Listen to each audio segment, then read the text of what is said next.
All right. I hope everyone is doing well. I hope you're having an amazing day, and I especially hope that you are finding joy in this journey of recovery.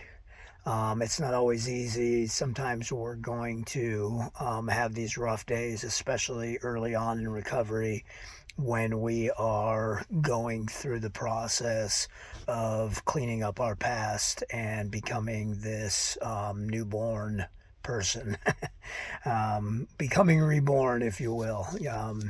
One of the things that we must realize is that we're feeling feelings honestly for maybe the first time in our lives, or certainly a long time.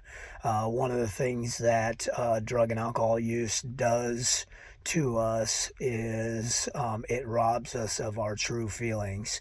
We are dependent upon the way that we are feeling, um, depending upon where we are with our drug use. If I'm having a down day and I do something to bring myself up, or if I'm having a really up day and I want to bring myself down, or if there's things that I don't want to think about, I want to get myself numb. And I don't know about you, but I was able to relatively have some control over that for a minute, and then I really didn't after that. And in the end, before I got sober, I could not put enough drug inside of me to not feel the feelings that I was running away from. I couldn't run fast enough. And so the thing that had been really my best friend since I was 10 years old, I felt like it turned on me, like it didn't work anymore. And I was pretty sad about that, actually. I really liked getting high, and then I didn't, and had some really bad experiences with that. And so, how do we stay sober? If you've been following along, what we have come to in this point is we have come to find a honest look at ourselves and how we have acted throughout our lives. And if you're anything like me, there have been periods of intense pride where I can't let stuff go. There have been periods of jealousy when I just wish I had what somebody else had. There have been times of pettiness where I hold grudges against people. There have been times of outright thievery. There have been times of anger and taking that violence out on other people. There have been times of withholding my love. There have been times of really being a person. Um, because of my actions that I did not want to be. There were things that I would do under the influence that I would be so ashamed of that I could not go back to that person or place anymore. And so I've spent a lot of my days running away from the things that I'm ashamed of. And so if we're honest with ourselves, we've come up with a list of those things that I've just given you. Those are some examples, right? And I've spent my life blaming other people or other things for my bad behavior, and it is time for me in recovery to let that go. I can't play the blame game anymore. I got to take responsibility for the things that I have done. And even in the things that have happened to me of no fault of my own, and there have been some that have caused trauma and drama in my life that have come my way. And what did I do with those experiences right there? At first, the defenses that I put up so that I wouldn't be hurt like that again served me well, but in later on after those experiences, they did not serve me well. Such things as never letting anyone get close, pushing people away, causing fights on purpose so that I could have an excuse to not stay with you anymore and things like that.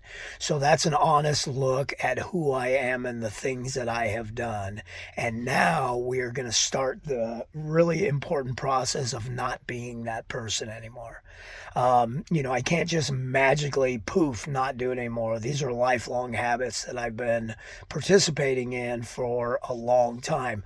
But now that I'm conscious of them, now that I have an awareness of the way that I act when my emotions come up, right? I can catch those things and I can stop doing them. There is the first tool in this that we're going to use is the conscious awareness. And I can only do that by saying something like, please don't let me act like this anymore. And maybe that's a prayer to God, if you will. I mean, not everybody is going to jive with that. Not everybody's going to believe in necessarily a God, but there is a power out there that if I am honest about the way that I am, I can tap into that power and change the actions that I take in my life. And so I want to say out loud, show me how to put my pride aside and listen to what other people have to say. Show me how to put my jealousy aside and be happy and grateful and content with the things that I have. Show me how to communicate honestly rather than getting angry and being a jerk. And I'm going to say those things out loud in my meditation and in my prayer, if you will, when I am speaking to the universe. I'm speaking to a power that is greater than myself that some may identify as God, and that's fine. Or it's not fine, depending. But I'm gonna speak to that power. I'm going to speak to that energy. I'm going to put